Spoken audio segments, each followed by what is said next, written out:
We've known the who for well over a year now. Today, we reveal the when. Over the next hour, we will tell you the Big Ten conference football schedule for the 2025 season. From the marquee matchups to the rivalry battles, the dates you simply need to know to plan your fall travel or your TV viewing. It's all ahead on our Big Ten football conference schedule release special now.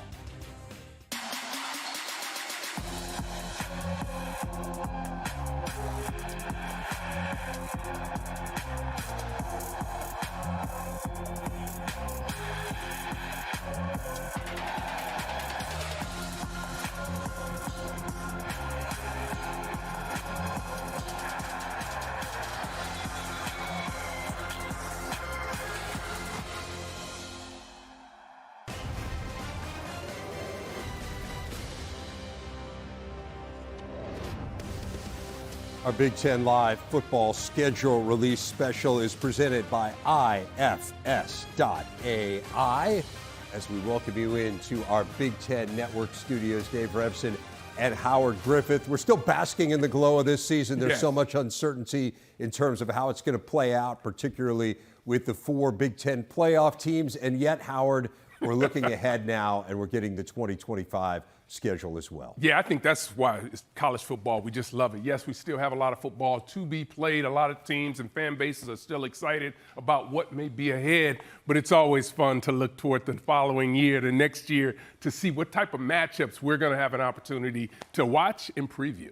And I do want to emphasize what it is that we are announcing today, and I kind of hinted at it a moment ago. Who the teams are playing, that was announced last October. If you'll recall, the Big Ten gave us a 5-year look at conference opponents for every team. So that's already been established. What we are revealing today is the when these games are going to happen. We'll reveal it by weeks. Most of the games, obviously, will be on Saturday. Some of those games will be moved off of Saturday, particularly in that opening weekend, but we know there are Friday night games as well. But again, you'll know what week the matchup is going to happen as of this next hour as we take you through all of the teams in the Big Ten and we release their schedule. A few notes. As it was last year, the conference very cognizant of travel. The 4 West Coast schools will play at least 8 of their 12 games in the Pacific time zone. Washington actually plays 9.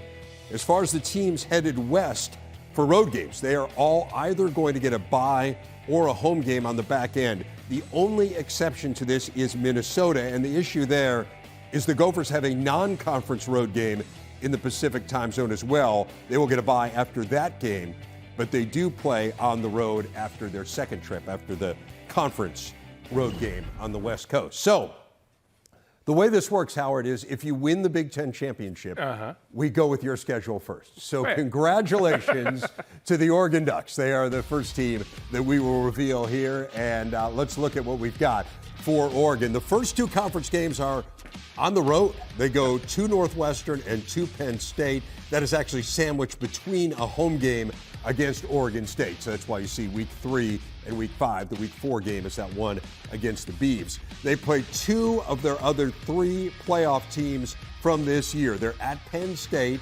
That game is, as we said, in week 5. And then a rematch of the Big Ten championship game, which we announced on Tailgate, as you saw this weekend. That is at home against Indiana in week 7. They finished the season with 2 former Pac-12 rivals, USC at home, and then the season ender at Washington. So what do you think, Howard, as we look at the Ducks here? Man, I love it. I think if you're an Oregon Duck fan and you have an opportunity, you talk about Penn State, obviously that jumps out. That's a game that absolutely I would pay to see again because that was just phenomenal in the Big Ten championship game. Then you come over here. To me, you look at Washington, SC, Minnesota. These are some good games. These are good competition and a great schedule, I think, for Oregon.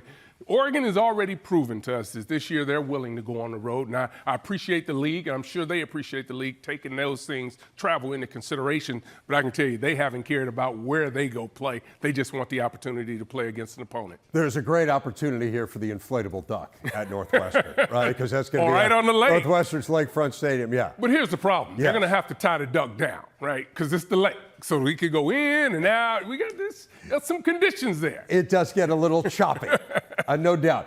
The Rutgers game, like you think about some of these games that don't necessarily jump off the page right away, but this is the first time Oregon will ever play Rutgers, and I think we're still in that phase right now where you do get some of these really interesting games. The first time that these two schools have matched up. It really is, and that's a team in Rutgers that you know is going to be physical, going to be tough at the point of attack. The offensive line, they're going to continue to get better. We've really liked what they've done in their recruiting process, really getting the teams that they need. So it's an outstanding matchup. Then you go down to Wisconsin with the chance to go out there as well. You know, this is a team that's going to be retooled, have a different style of offense this year, so that'll be another good test for them. So the Ducks obviously a playoff team this year, not only a playoff team, the #1 seed in the playoff. Ohio State is in the playoff as well. Let's take a look at the slate for the Buckeyes. 3 of their first 4 conference games are on the road. That is at Washington in Week 5, at Illinois in Week 7, the battle for the Illabuck, at Wisconsin in Week 8. Penn State is the only one of the other 3 Big Ten playoff teams from this year that they play. That is Week 10 in Columbus. They end the season, as always, with Michigan. You probably already knew that one. It is important to note, we're not talking about non-conference games in terms of the release today, but remember, they have a huge non-conference game at home against Texas, so they play a playoff team from outside the league next year. But in terms of the conference games, what stands out as you look at the Buckeyes? Washington, right? That jumps off because I really believe this Washington team is going to continue to improve. I really like that. And how about Illinois and Wisconsin? Again, then Penn State. That's always going to be a tough matchup, always has been. And then you look at the backside, that UCLA, Rutgers, and obviously, do we need to talk about Week 14? I mean, it kind of speaks for itself. All around college football. Do you think there's going to be a little emphasis on that game? Yeah, it's going to in Columbus. And there's going to be some warnings that are going to be, don't do this, don't do that. A lot of adults are going to be involved in what happens pregame, postgame, halftime. But that's going to be another good matchup, as it always is. I'm with you on the Washington game. I think that's going to be really interesting. I feel like Jed Fish, he learned a lot here in year 1. It was a challenging situation trying to overhaul that roster. He is a fabulous coach. There is no doubt in my mind that he's going to have Washington significantly improve. That will not be an easy game as the Buckeyes head on the road. Once again, retooling. He'll have to retool once again this year, but they've got the players in place. They've got to believe the quarterback in place as well to make that a very challenging game for the Buckeyes. And in much the same way that the Michigan game at Illinois this year was a huge game, I think that Ohio State game at Illinois will be enormous. Too. Let's look at Ohio State's arch rival, that, of course, the Michigan Wolverines. Ohio State, the only one of the playoff teams from this year in the Big Ten that they play. That game is in Ann Arbor. They have a high-profile matchup against USC. Remember, they beat them at Michigan Stadium this year. It's the first road game for Michigan against the Trojans since 1957. They go to Michigan State, that game in its traditional late October slot. You see 2 of the last 3 conference games on the road, back-to-back road games, Northwestern and Maryland, before that huge showdown with the Buckeyes as they will look to make it 5 in a row. Yeah, this is a Michigan team that's kind of been on a roll, right? With some of the things that have happened after the Northwestern game. You talk about the commitments they were able to get, the recruiting class that they put together. This is going to be a fun team to watch. If you're a Michigan fan, a chance to go out to the Coliseum, always exciting to be a part of that. But then Washington and Michigan State, which is always a huge rivalry. And then you have Maryland. Maryland, I'm really interested in getting an opportunity to see what that team is going to look like this coming year because they have to be able to improve. And it's all just on paper right now, right? So we have no idea. But I will say, like, there were 6 teams in the Big Ten that didn't make bowl games this year.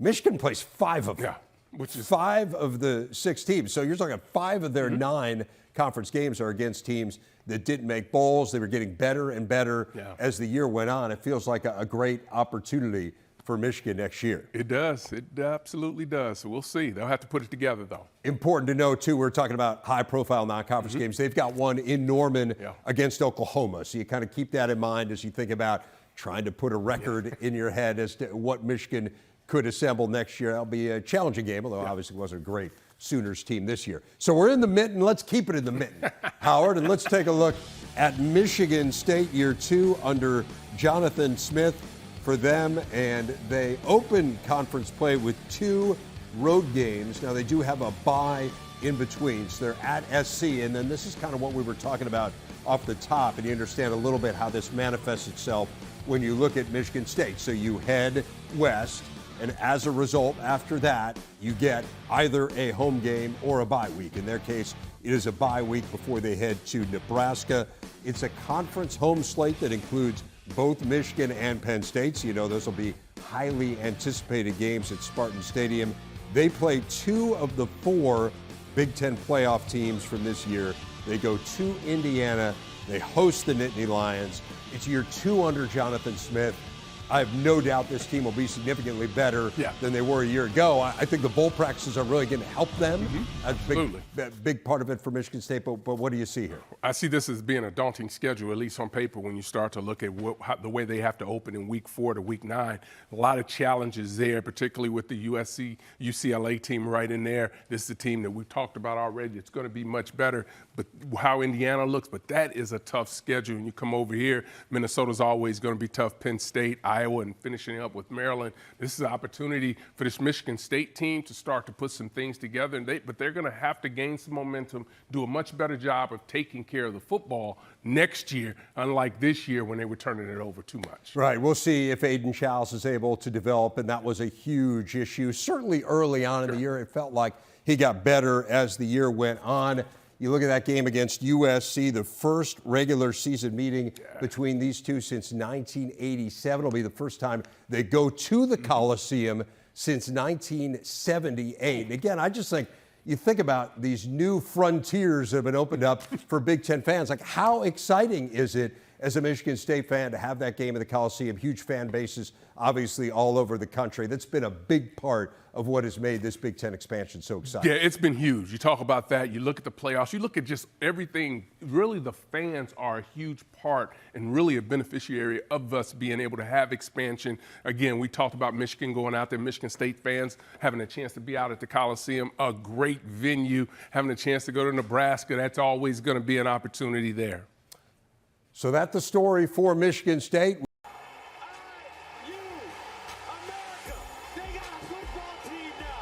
This is one of the best offenses in the country. A great season for James Franklin. Penn State is a real deal. Here is the conference schedule for Penn State as they look to build on this year's playoff berth. The Oregon game, the Big Ten championship rematch, their conference opener. Second straight year they open conference play at home after 8 straight on the road. They do play all 3 of the other Big Ten playoff teams from this year. They get Oregon and Indiana at home. They go to Ohio State. Back here with Howard, and we get the schedule right here behind us. What stands out to you as you look at this challenging road here for Penn State? Well, I think obviously the first game, when you talk, well, not the first game, but week 5, you talk about Oregon, that matchup, that's going to be exciting. You drop down to Ohio State, having to go to Columbus. You talk about 3 teams right there, Penn State, Oregon, and Ohio State, that have been recruiting at a very high level. And that's no way to say that some of these other games won't be significant, because they will, getting the opportunity to see. We've talked about Michigan State getting better. What are they going to look like? We're going to know a lot more about Indiana at that particular point in the season as well. That game against UCLA is intriguing, too. It's the first time that they will have played in Los Angeles against the Bruins since 1968. So that is the schedule for Penn State. You see that game against Indiana. The Hoosiers have been such an incredible story this year. Let's focus in on their schedule for next year. Of the other 3 playoff teams from this year, they will play 2 of them. They go to both Oregon and that game against Penn State. It'll be the first visit to Eugene since the Fighting DiNardos won there in 2004. Still a lot of games against what was the bottom of the conference this year. It's not to say it will be next year, but of the 6 non-bowl teams in the Big Ten this year, They play 5 of them, so somewhat favorable again. Yeah, this is a nice schedule for them, yes. right? But it also depends upon how this team really retools. We'll get an opportunity to see that. But that first matchup, Big Ten play with Illinois will be significant in week 4. Then you look at Iowa, always tough, right? Always a tough team. UCLA is there. And how about Maryland? What are they going to look like? I think this schedule really lays out well for Indiana at this particular point, but we're going to learn a lot more. As I said, with all of these teams, we're going to start to learn more about them. This will be a different look.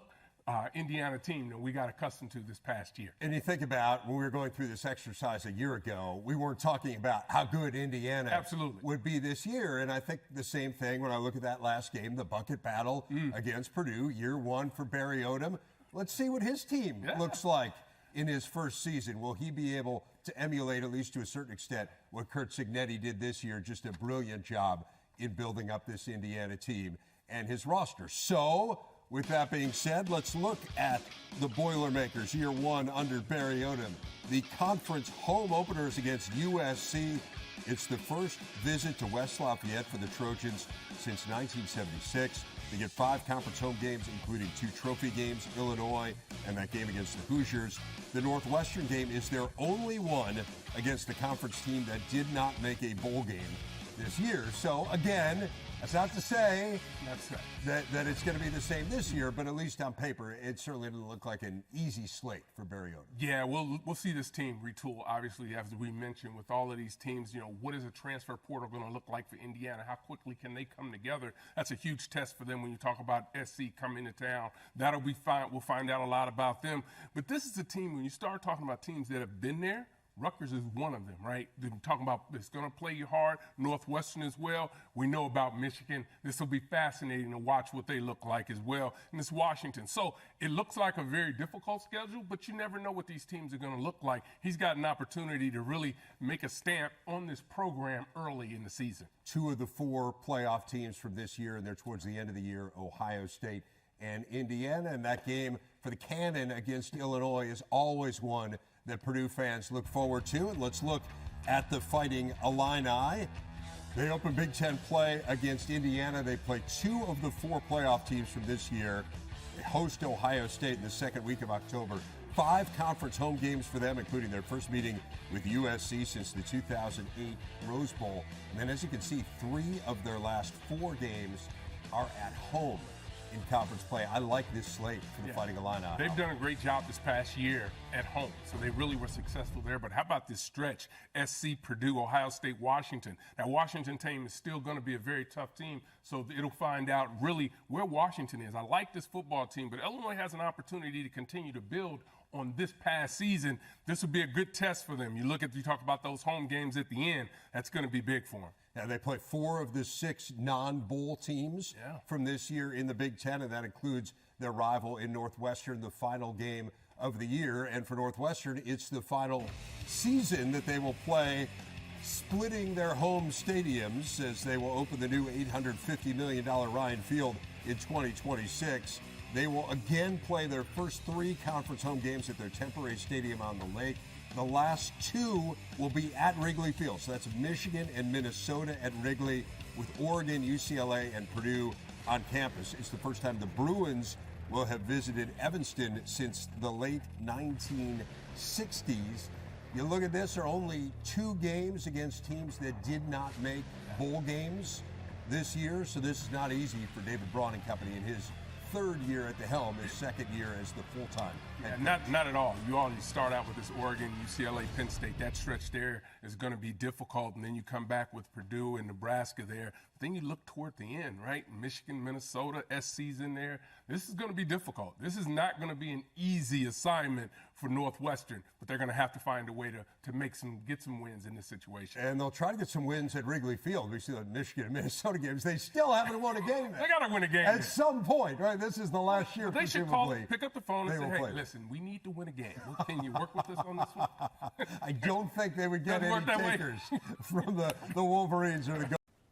Year 2 in Los Angeles for the Big Ten, a trip everyone in the league looks forward to for obvious reasons, as you're seeing right now on your screen. And we have the answers to your travel planning questions. And if you're a season ticket holder for USC and UCLA, we have the answers to your questions as well. Here's what it looks like for the Trojans, and fans hoping to head to the Coliseum. They'll play one of the 2 Week 3 conference games. That is at Purdue. 2 of their first 3 conference games are on the road. They go to Illinois in Week 5. It's the first time they will have played in Champaign in nearly 30 years. The meeting with Northwestern will be the first for those two since the 1996 Rose Bowl. NU is one of the 4 schools traveling to LA. Michigan State, Michigan, and Iowa are the other ones. Remember, they have Notre Dame in the non-conference as well, but of the Big Ten's playoff teams from this year, Oregon is the only one that they play. Howard, that one is in Eugene. You see it's towards the end of the year. They have a couple of the West Coast teams in those final 2 weeks of the season. What stands out to you as we look at what's ahead for Lincoln Riley's crew? Well, I'll tell you what, USC coming, they'll spin a couple times, right? They mentioned Notre Dame, so they always hang out in Chicago.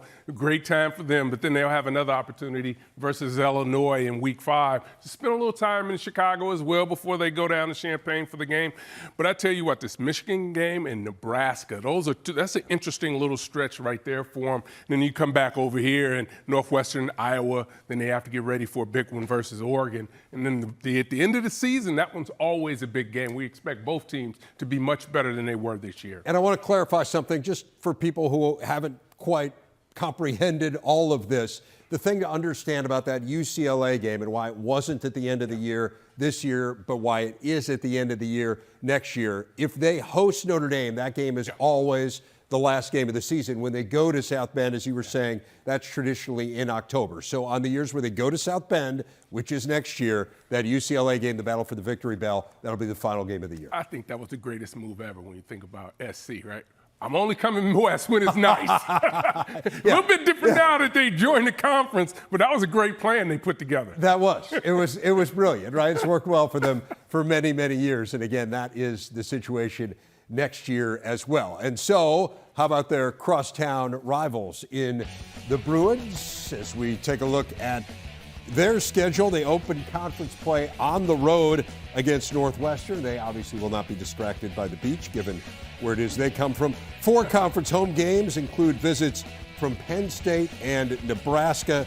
They play 3 of the 4 playoff teams from the Big Ten this year. The only one that they miss is Oregon. They go to Indiana and Ohio State. They've got the Hoosiers game in October, the Bucks in November. So this year, too, for Deshaun Foster, what stands out as you look at this year, Howard? Well, I think you start off with an opportunity in Week 5 with Northwestern. Obviously a big game the following versus Penn State, but that's a good schedule. You think about earlier in the season, going from Week 5 to Week 9. You never know what Indiana's going to look like, but this is a team, to me, that is really going to get better this offseason. We watch them progressively get better throughout the year, and I think this schedule, the way it lines up right now, is favorable for them, but they'll have to take care of business. Yeah, no doubt. I mean, when we talk about teams that improved as the year went on, UCLA would have been on the list this year, and you look at the travel and going to the Central and Eastern time zones, they get it out of the way by Week 12. Those last 2 games are on the West Coast. Yeah, daunting that last 3 weeks, but will they be up for the challenge? We'll have to find out, because those 2 tough road games that they'll have there. No doubt, sandwiched in between a home game against the University of Washington, and while we're speaking of the Huskies, we were to take a look at Washington's slate for this year. They open conference play with a bang. They are at home against Ohio State. Both of their games against Big Ten playoff teams from this year are at home. That game we were just talking about against the Buckeyes, and then they finish off with that rivalry game in the final week against Oregon. The game at Maryland will be the first ever regular season meeting between those two, and just the second ever. That game is Week 6 in College Park. 4 games against non-bowl teams from this year, so perhaps a chance to take a step forward here for Jedd Fisch. Yeah, as we start to see what that roster is ultimately going to look like, that Ohio State Buckeye game, Week 5, the Buckeye fans having an opportunity to go out west will be great. So I think that'll be a great opportunity for those fans to get out to Washington. But again, this is one of those schedules that I like the way it shakes out. You've got Rutgers and Michigan sitting there. Those are going to be some tough battles for them. Come on the other side, Wisconsin. Purdue, we don't know what they're going to ultimately look like. like, and then you finish up with this daunting game, Week 14. Should be a great matchup for both of those teams. Yeah, but no back-to-back road games here, no back-to-back home games, so kind of alternating here for Washington. Lots of interesting games, including that home game against Rutgers. And let's focus in here on the Scarlet Knights and take a look at their schedule, fresh off a very solid year. You look at what's ahead for Greg Schiano's team. They opened conference play against Iowa. That's just the Hawkeyes' third ever visit to Piscataway. They play 3 of the 4 playoff teams from this year, with Indiana being the only one they miss. And those last 2 games are both against playoff teams from this year, at Ohio State and then home with Penn State. They have 2 stretches of back-to-back road games as well. So this is a challenging slate for Rutgers this year, after I think we went into last year thinking Rutgers had a really favorable conference. So what should we do? We should do the opposite this year, right? We should do the opposite. But yeah, you talk about those 2 road games with Minnesota and Washington. Tough to go on the roads, tough environments to go into. But as we've known about this Rutgers team, they know how to put a team together and be physical and take that defense on the road. Be anxious to see what they ultimately look like. The Oregon game will be a tough matchup for them. Come over on the other side in Illinois, Maryland. And then that stretch, Ohio State and Penn State, always a tough little stretch right there. So you look at those 4 weeks, we're going to know where this team is. Hopefully they're already in position to be able to go bowling before they get to Week 10. And they have picked up a ton of momentum, and you want to talk about a team that was not fazed by some challenges during the course of the year this Injuries, year. Injuries, a lot of things going on. First and foremost among them. This was an incredibly banged-up team. They finished very strong this year, and as a reward, they are going bowling again. So that's the story with Greg Schiano's team, and we've talked a lot about the different rivalry matchups within the league. Maryland is a game that has kind of turned into a rivalry game for them. Let's look at the Terps here and what is facing Mike Loxley's crew. Indiana, the only playoff team from this year that they will play. They miss Ohio State and Penn State, who, remember, they played every single year in the old Big Ten East. They also miss Oregon.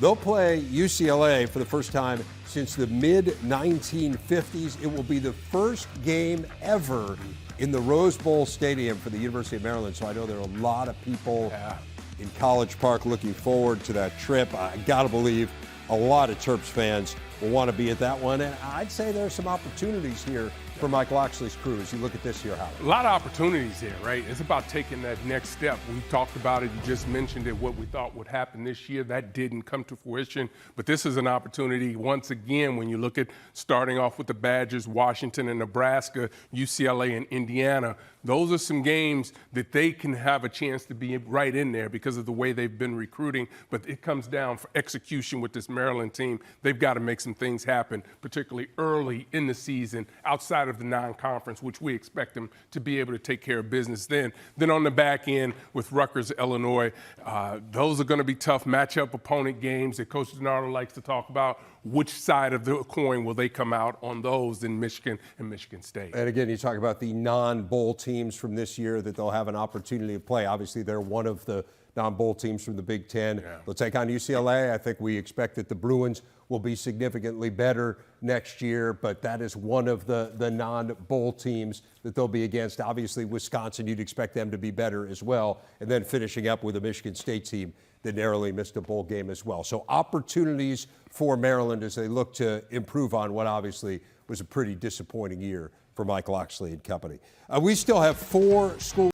The Axe, the Floyd of Rosedale, the Freedom Trophy, the Heroes Trophy, the Heartland Trophy, all important matchups in the Big Ten, all games that fans look forward to. So here are some of the dates to mark here, and we start with Iowa. Remember, they play Wisconsin, Nebraska, and Minnesota every year, big trophy games there. They'll get the Badgers in Madison Week 7, the Gophers at home Week 9, the Huskers in Lincoln on the final weekend. They have a stretch of 3 straight home games. Now that does include a bye from mid-October to early November, but only 2 games against non-bowl teams from this year, Wisconsin and Michigan State. So it is challenging, no doubt, for the Hawks. I love the protected rivalries, Howard. I mean, when you think about the things that the Big Ten did best, there was so much thought put into this schedule and how to make it work for everyone.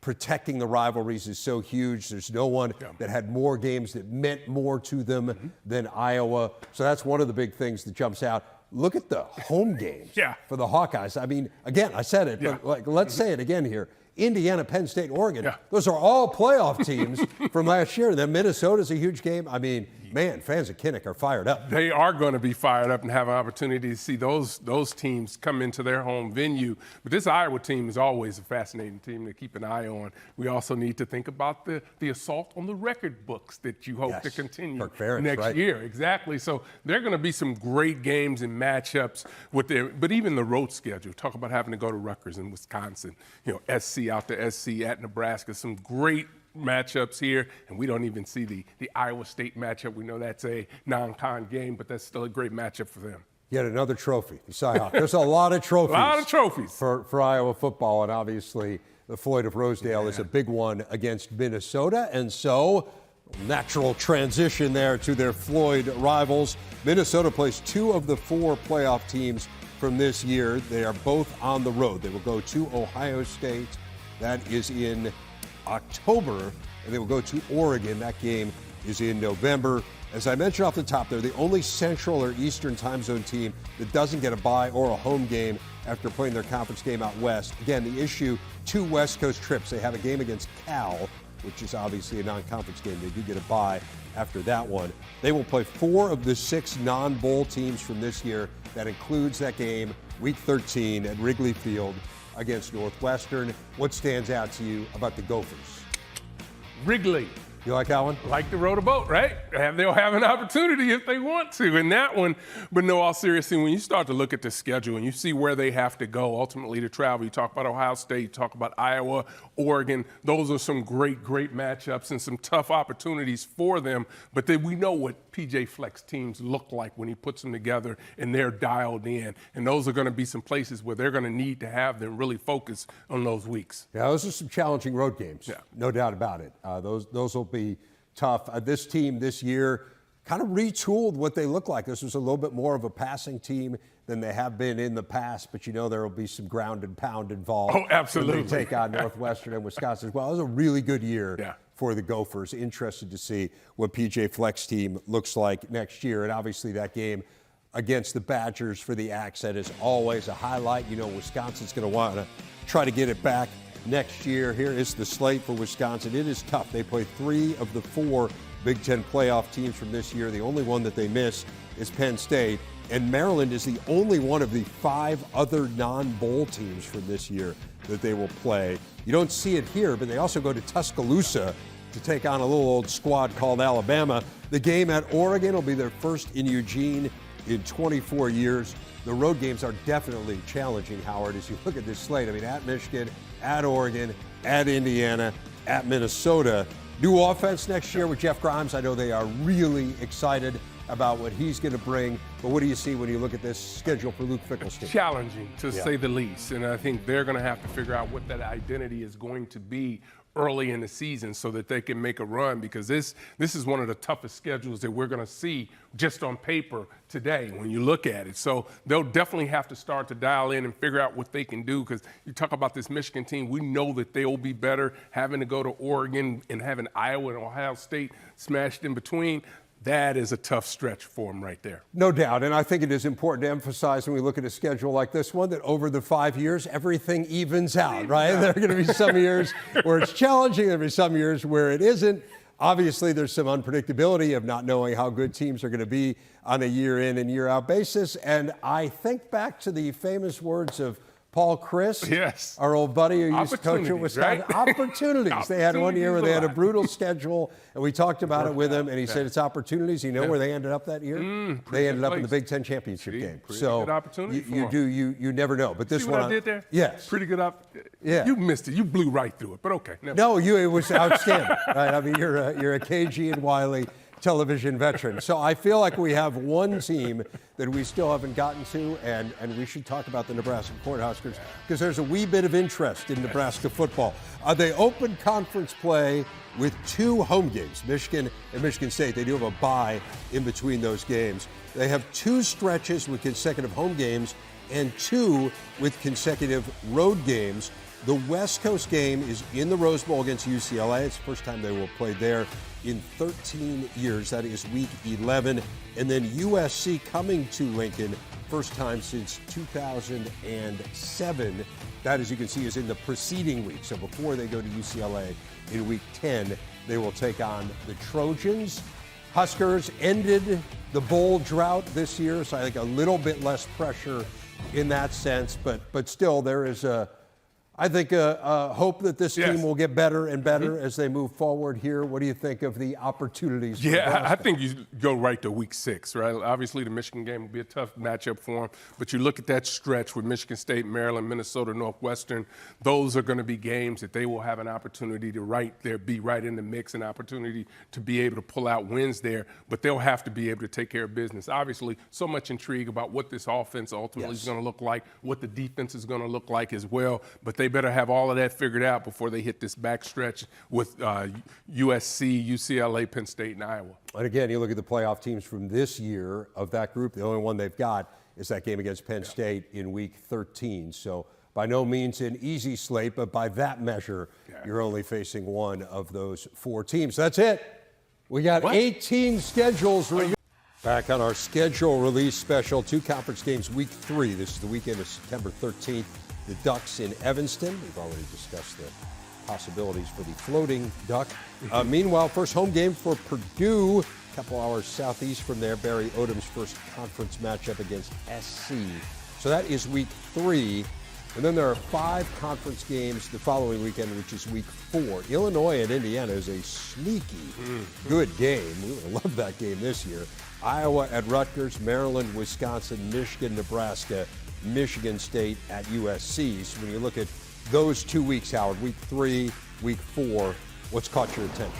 Well, you talked about it. You just mentioned it. You talked about Illinois and Indiana. That's going to be really a fascinating game from the standpoint that Illinois has been doing some things to try to get better as far as the transfer portal is concerned and also recruiting. To expect them to be much better than they were this year. Which was pretty good. Which was pretty good. Yes. And this Indiana team as well is going to be retooling as well with the offensive coordinator changing there. And so I think this is a team that really has some exciting things in a game that really has a chance to really, I think, be something that it hasn't been in recent years. Absolutely. I think that's the great part. Again, like right? you think about what that game would have been this year, that would have been an enormous game. The other one I want to point out is Purdue.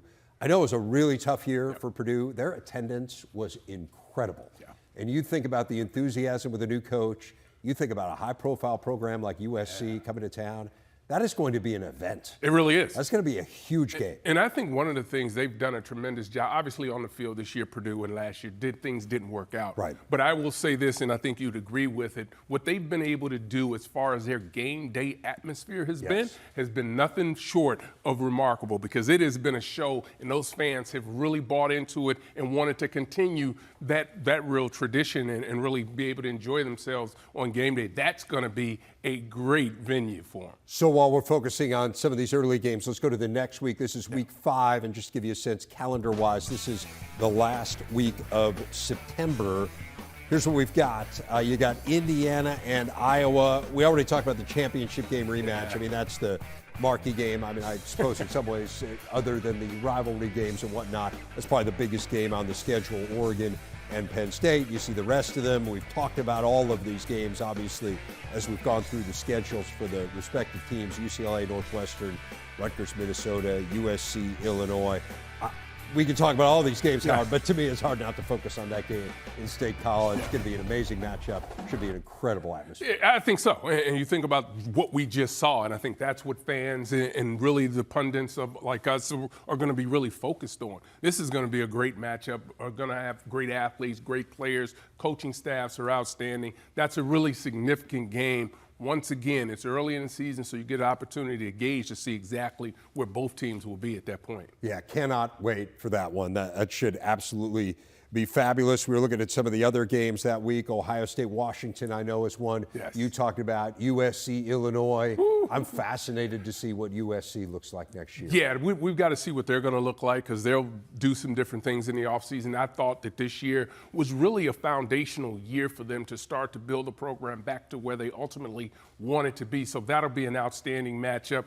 Rutgers and Minnesota is also sneaky good, as we talked about earlier. That's always going to be one of those tough games to play. We have all the intersection between the staffs, which is Yes. fascinating, that P.J. Fleck and Greg Schiano have so many assistant coaches who have gone back and forth. Obviously, Pretty good, P.J. worked for Greg. Again, it's hard not to focus Right. on Oregon and Penn State. It's one of 4 games next year that will be between playoff teams from this season, and again, that the rematch of the Big Ten championship game. The dramatic conclusion of our show next, we will focus on the dramatic conclusion of the season. Rivalry weekend, it always delivers. We'll look ahead. Keep it here. Howard, look at what you have unleashed. Oh, God, they're exciting, aren't they? Yeah. Schedule releases now coming out throughout the Big Ten as the announcement made here on the Big Ten Network, and the schools following suit here, showing you the slate ahead for 2025. The excitement begins to build. There's so many great weekends as we try to kind of synthesize all the information that was unveiled today. Week 7 is one that really jumped out to us. You got one of the matchups of playoff teams in Indiana heading to Eugene. You got Michigan, USC at the Coliseum. Iowa, Wisconsin is always a great matchup. Ohio State and Illinois, one of those sneaky good games. Howard, as you know, they play for the Illabuck, Wooden Turtle. Can the Illini continue the momentum from this year? We talked about Rutgers and Washington. A lot of good games in there. What stands out about week 7? Yeah, I think it's a lot of good games. You just mentioned the Illinois-Ohio State game, which is always a huge game. Illinois will find out exactly, as we've been talking about, where they are. That'll be a great test for them at that particular moment to find out just where this team is at this particular point. Indiana, Oregon. I mean, again, like if you would have been here a year ago, it's not a game we would have thought for a moment about. And I think it's really instructive as we think about next year. We're having a ton of fun here, sitting here and talking about these matchups. We have no earthly idea what's going to happen next season. But on paper, man, that's a cool game. And I think really what it tells you also, because I think we'll see teams start to do this year as they start to retool, as they use the transfer portal, as they reuse recruiting to really start to figure out and dial in who do they absolutely need, because it is so critical. If you're going to spend the time and now the money in the transfer portal, you've got to make sure that the guy is a great fit for your program. That is the brilliance to me behind this wonderful year that Indiana has put together. So I say we have no idea. One thing we do know is the last weekend of the year is going to be great because this is the weekend where the records don't matter. No one cares. You just want to beat your opponent. And then obviously you have all the other factors which may come into play of trying to make it to the college football playoff, trying to make it to the Big Ten championship game. All that stuff figures to be in play, but rivalry weekend is always awesome.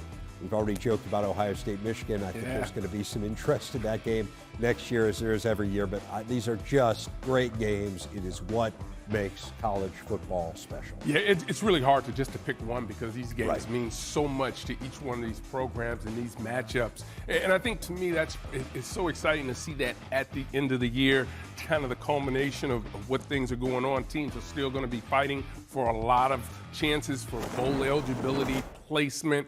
So when you have these rivalries right there and these trophies, man, it's exciting for the fan bases. Yeah, it's interesting to think back just over a year ago, and we kind of wondered how the Big Ten was going to fit this puzzle together and the challenges. And there's been such a good job done of being cognizant of travel, of maintaining the matchup games that matter, and the trophy games. We talk about that certainly in the context of Iowa, but there's so many of them.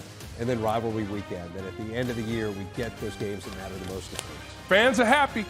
Yeah, I'm happy too. There you go. I can't wait. I want to wish this away. Right. I'm fired up about the playoff and all the bowl games, but man, it's going to be fun next year.